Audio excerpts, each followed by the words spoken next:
সুদানে যে হামলা, সেই হামলার ঘটনায় যে ৬ জন নিহত হয়েছে, সেই ৬ জন নিহতের মধ্যে কিন্তু একজনের গাইবান্ধার যে পলাশবাড়ি উপজেলার আমলাগছি গ্রামের লন্ডি লন্ডি কর্মচারী যিনি সবুজ মিয়া, তার বাড়িতে কিন্তু আমরা দেখছি যে সকাল থেকেই শোকের মাতম চলছে। এখানে স্থানীয় মানুষজন এসেছেন।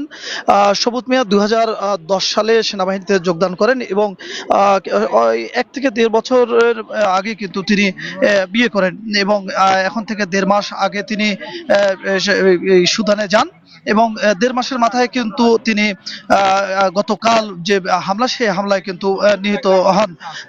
স্থানীয়রা যেটি বলছেন যে তিনি পরিবারের একমাত্র উপার্জনক্ষম ব্যক্তি ছিলেন এবং তিনি কোনো ভাই ছিল না। তিনি কিন্তু তার মা সহ পরিবারটিকে দেখভালের করতেন। পরিবারের সদস্যরা যেটি বলছেন যে তিনি যেহেতু একমাত্র পরিবারের উপার্জনক্ষম ব্যক্তি ছিলেন, একমাত্র ব্যক্তি ছিলেন, তাকে হারিয়ে কিন্তু আজকে তার পরিবার কিন্তু অন্ধকারে চলে গেছে। সেই পরিবার যে দেখভাল করবে এমন একজন মানুষ কিন্তু নেই। এই ঘটনার পর থেকে আমরা দেখছি যে পাড়া প্রতিবেশী সহ স্থানীয়রা সবাই কিন্তু সেই নিহতের বাড়িতে ভিড় করছেন। তারা কিন্তু যেটি বলছেন যে যেহেতু তিনি মারা গেছেন, সরকারিভাবে যেন এই পরিবারটির যেহেতু দেখভালের মতো কোনো মানুষ নেই, তারা একেবারেই নিম্ন আয়ের মানুষ ছিলেন, তার পরিবারের থাকার মতো যে স্থানটি সেটিও কিন্তু ভালোভাবে নেই। তারা যেটি বলছেন যে সরকারিভাবে যেন তাদের পুনর্বাসনের উদ্যোগ নেওয়া হয় এবং দ্রুত তাদের যে মরদেহ যেন বিদেশ থেকে তাদের মরদেহ দেশে আনা হয় এবং তাদের পরিবারটির যেন দেখভালের দায়িত্ব সরকার নেয়। আমরা কথা বলেছি নিহতের স্ত্রী, যিনি কিন্তু এই অল্প কিছুদিন আগে বিয়ে হয়েছে। তিনিও কিন্তু মানে কান্নায় ভেঙে পড়ছিলেন। তার যে বয়স্ক মা, তিনিও কান্নায় ভেঙে পড়ছিলেন। তারা যেটি বারবার বলছেন যে তাদের মরদেহটা যাতে দ্রুত স্বজনদের কাছে দেয়া হয়। আমরা একজন স্বজনের সাথে কথা বলবো যে আসলে সবুজ মিয়া সম্পর্কে যদি একটু বলতেন যে আপনারা এখন কি চাচ্ছেন?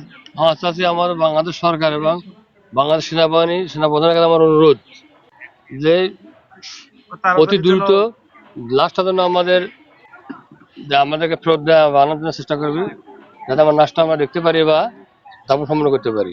এটাই আমার অনুরোধ। এই দুস্থ পরিবার তাদের সহযোগিতার জন্য সরকার মহোদয় এবং সেনাপ্রধানের কাছে অনুরোধ করবো। তা তো আর উপার্জনকারী ব্যক্তির নাই, উনি ছিলেন একমাত্র উপার্জনকারী ব্যক্তি। সংসারের কেউ আর হাল ধরার মতো কেউ নেই, জমা জমি তো নাই, যেটুকু ল্যান্ড প্রপার্টি তো বাড়ি ভিটে তার এখন সম্পত্তি নেই। তাই আমাদের অনুরোধ থাকবে সেনাপ্রধান মহোদয়ের কাছে যে তার সব পরিবার দিকে লক্ষ্য রাখা এবং দ্রুততম লাশটা দেশে ফিরিয়ে আনার জন্য অনুরোধ করবে।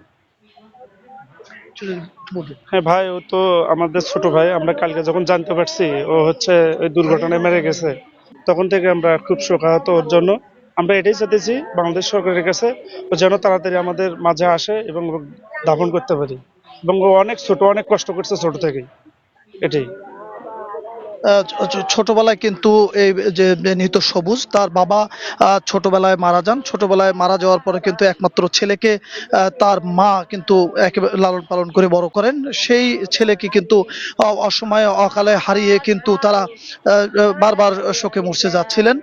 এলাকাবাসীও কিন্তু যেটি বলছেন যে যে তার যে বাবা মারা যাওয়ার পরে কিন্তু বিভিন্ন জায়গায় চাকরি করে তার পরিবারটিকে তিনি দেখভাল করেছিলেন এবং সর্বশেষ ২০১০ সালে কিন্তু লন্ডি কর্মচারী হিসাবে সেনাবাহিনীতে যোগদান করেন। সেই সুবাদে কিন্তু গেল ১.৫ মাস আগে নভেম্বরের কিন্তু তিনি সুদানে যান এবং শান্তি মিশনে যান। সেখানে গতকাল কিন্তু হামলায় তিনি নিহত হন। পরিবারের লোকজন এবং স্থানীয় ব্যক্তি সবাই কিন্তু একটি দাবি করছেন যে দ্রুত যাতে তার মরদেহটি দেশে আনা হয় এবং তার যে পরিবার, তার যে অসচ্ছল পরিবার, সেই পরিবারটির যাতে দেখভালের দায়িত্ব সরকার গ্রহণ করে।